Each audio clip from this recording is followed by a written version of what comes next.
Oh, hello and welcome to another fun-filled edition of Adam's Music Box. Now, I've had a theory about song composition that I've talked about quite a lot, and that is one of the ways you can judge a good song is whether it holds up irrespective of the genre, of the style that you perform it in.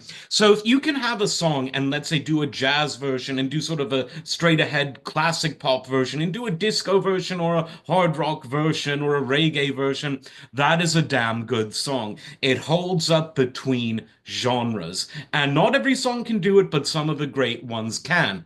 Now, long before artificial intelligence, someone who's very much associated with the computer industry, not really, decided to put this to the test. And this was none other than Pat Boone. Now, the context here is quite funny.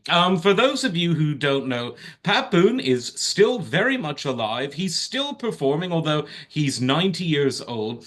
He was a sort of teen idol in the 50s, but always very clean cut, very Christian, very much on the straight and narrow. But he had a tremendous amount of success in the 50s, and since then has been perennially in Vegas and Nashville, and he performs. He's a really hardworking performer and a very good performer. He's a talented guy.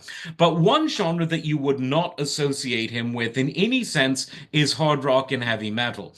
But in let me see the year. I think I've got that. Let me just double check. I do these live, folks, so you know how it is. Yeah, 1997. I thought it was in the 90s. In 1997, he decided to do an album that was way out of left field, and this was called In a Metal Mood, No More Mr. Nice Guy. And this was all of the most famous sort of hits from hard rock or heavy metal bands, but they were performed by Pat Boone in a Pat Boone big band classic pop style with a bit of swing. And a lot of people thought that it was simply a novelty album or that it was a joke, but it actually was a very interesting experiment in musicology because it proved a point that a good song is able to withstand any arrangement or rearrangement into a different genre. And let me just read you what the titles of the songs are, if I can get this up.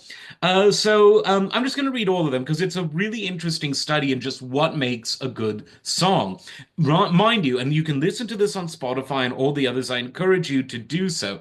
All of these are performed in a swinging big band style that could have been, dating back to the 1940s. So, Judas Priest's You've Got Another Thing Coming, Deep Purple, Smoke on the Water, AC/DC's It's a Long Way to the Top If You Want to Rock and Roll, Panama by Van Halen, Alice Cooper's No More Mr. Nice Guy, Love Hurts, but with a nod to the Nazareth heavy rock version as opposed to the more early rock and roll folky Everly Brothers version, Enter Sandman, originally by Glenn Miller.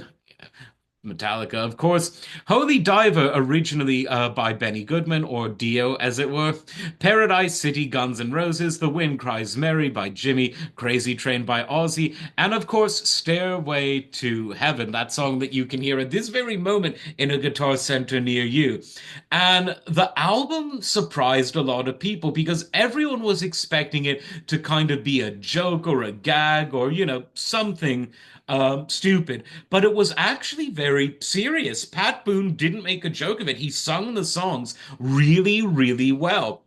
And he, got the leather clothing and the gold chains and everything. He promoted the album on Jay Leno. You can Google or YouTube rather the interview that he did on The Tonight Show for it. And I just wish that more artists would do it. I wish that there were hip hop artists that sort of did things with jazz. I wish there were jazz people who did more things with folk. I wish there were classical musicians who did more with other genres because it's fun. Fusion is fun, especially when you clash genres that you don't expect to have anything in common.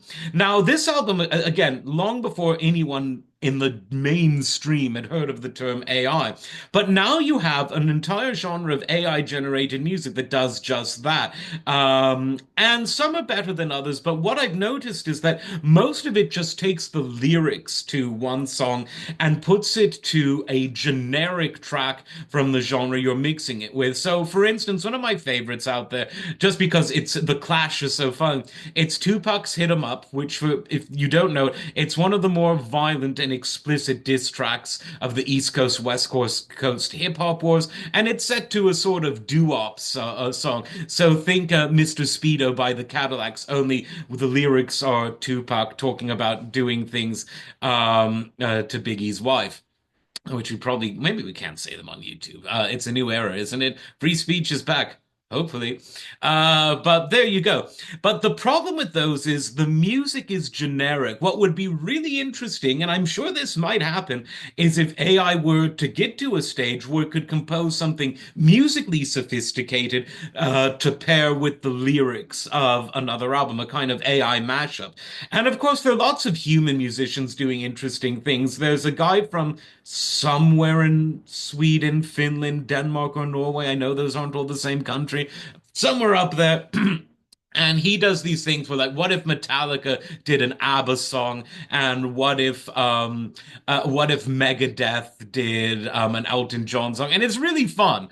And so a lot of this is owed to Pat Boone. I'm sure there's probably someone more obscure that did this kind of thing before, but I mean, Pat Boone, you cannot get less heavy metal than Pat Boone. That is until he released a heavy metal album.